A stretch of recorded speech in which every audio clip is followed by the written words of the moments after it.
Namaste everyone. In today's video, we're going to focus on Muni Patanjali's Yoga Sutra 1.50. In this particular Yoga Sutra, Muni Patanjali explains to us what happens in a state of Sabija Samadhi and what happens as a result of Ritambhara Prajna. So let's look at the sutra and start breaking it up word by word.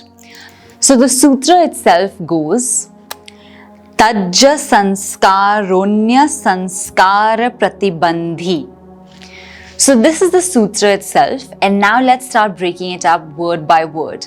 So the first word that we have here is tajja, which refers to produced from that, and as sutras are a continuation, it's referring to that of Ritambhara Prajna or the Sabija Samadhi that we had looked at earlier.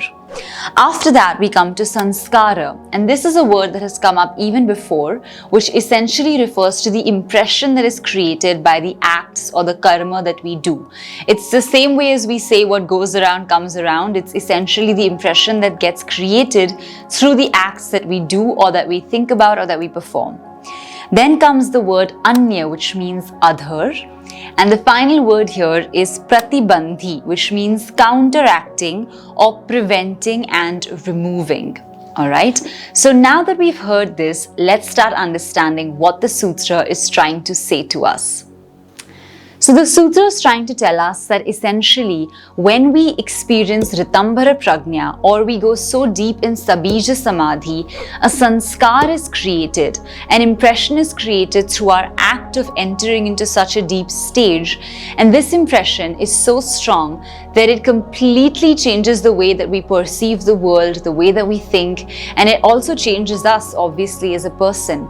And not only that, not only does it change who we are and the way we think, it also prevents newer sanskaras from taking its place. So it sort of becomes the dominant sanskara in our consciousness, and as a result of that, everything that we do comes from that space of the intuitive reality that we experienced. And of course, once we experience something so deep, it changes us completely. The way we interact with the world, the way we interact with people, it completely evolves. Although I have to say that somebody that experiences such a high level of this Ritambhara Prajna is likely somebody that is doing a lot of meditation throughout the day. They may or may not still be a part of the world, in the sense that they might be people who've renounced the world and have gone into deeper stages of meditation. And because of that, sometimes we don't get to hear about it, or we don't get to see it in the newspapers. We don't hear their accounts or their experiences because they have detached from the world already. But hopefully we'll have people that are able to achieve this stage even when they are still a part of the world, so we can hear more accounts and more real life stories and kind of become more familiar with this entire process and concept. So once again, this is quite a short and compact sutra. It's just here to tell us that this is what happens when you go deep in the Ritambhara Prajna or the Sabija Samadhi state, that the impression that is created is so strong that it removes any other invalid or previously held thoughts or cognitions, and it takes the place as the dominant way of thinking and sanskara that we have. From what I understand, I think we start to experience such a deep sense of oneness with ourselves and the rest of the world that I think we can never look at ourselves or the rest of the world the same way again, because we've understood the underlying reality or the underlying interconnected principle that brings us all together. And so we see everybody just as the reflection of ourselves. We realize that they're just an extension of who we are.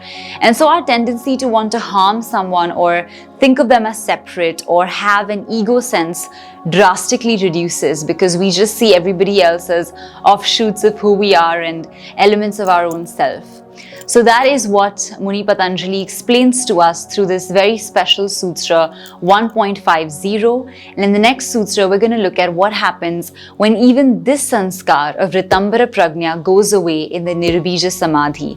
So I hope that that will help you to understand even further the final stage of the Samadhi or the Kaivalya stage as explained by Muni Patanjali. So if you've enjoyed today's video, please give it a big thumbs up, leave your comments and questions questions in the comments box below, and also do subscribe to our channel to stay tuned for any upcoming videos and updates. We look forward to seeing you in our next yoga class, which is going to happen every Saturday. You'll find the link in the description if you'd like to sign up, and we look forward to seeing you in the next video.